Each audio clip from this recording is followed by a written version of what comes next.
جامعہ الازہر کے عالم نے part time شادی کو جائز قرار دے دیا۔ مصر جامعہ الازہر کے پروفیسر ڈاکٹر احمد کریمہ کی جانب سے جز وقتی شادی کو جائز قرار دینے کے بعد مصر میں سوشل میڈیا پر ایک نئی بحث نے جنم لے لیا۔ صارفین کی جانب سے نئے رجحان کی حمایت اور مخالفت میں آراء سامنے آنے لگی۔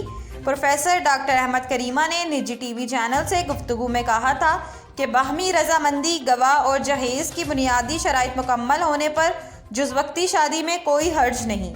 انہوں نے کہا کہ ایک بار جب یہ شرائط پوری ہو جائیں تو شادی جائز ہو جاتی ہے اور اس میں مشترکہ وراثت، رہائش اور قانونی طریقے سے لطف اندوز ہونے کے حقوق شامل ہوتے ہیں۔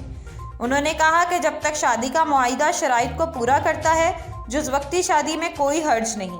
عارضی شادی کے برعکس جو 1 یا 2 ماہ تک محدود ہوتی ہے، اسلام میں باطل ہے، جبکہ پارٹ ٹائم شادی جائز ہے۔ مصر میں پارٹ ٹائم شادی کے بڑھتے ہوئے واقعات کے بعد ملک کی اقتا کونسل نے خبردار کیا ہے کہ ایسی جز وقتی شادیوں کا اسلامی تعلیمات میں کوئی تصور نہیں۔ اس نوعیت کا کوئی بھی اقدام اسلام کے تصور نکاح کے منافی، باطل اور حرام سمجھا جائے گا۔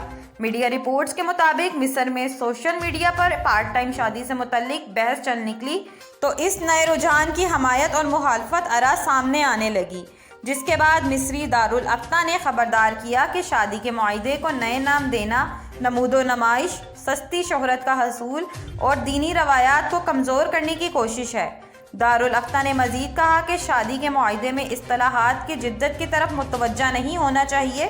شادی سے متعلق نئی اصطلاحات نکاح متعہ کے معنوں میں استعمال کی جاتی ہے۔ اس نوعیت کی اصطلاحات دکھلاوے، شہرت اور اقتدار کو عدم استحکام سے دوچار کرنے اور معاشرے میں مزید الجھن پیدا کرنے کی کوشش ہے۔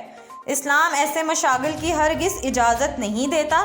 دارالافتاء نے اس بات کی تصدیق کی کہ کچھ لوگ شادی کے معاہدے کو نئے نام دینے کی کوشش کرتے ہیں۔ وہ پارٹ ٹائم شادی کی اصطلاح استعمال کر کے شادی کو وقتی معاہدہ قرار دینے کی کوشش کرتے ہیں۔ اس طرح کا کوئی بھی تصور اسلام میں موجود نہیں۔ یہ سراسر باطل اور حرام ہے۔ پلیز ہماری ویڈیوز کو لائک کیجیے گا، چینل سبسکرائب کیجیے گا اور بیل آئیکن کو کلک کرنا مت بھولیے گا تاکہ مزید معلومات کا سلسلہ آپ تک جاری رہے۔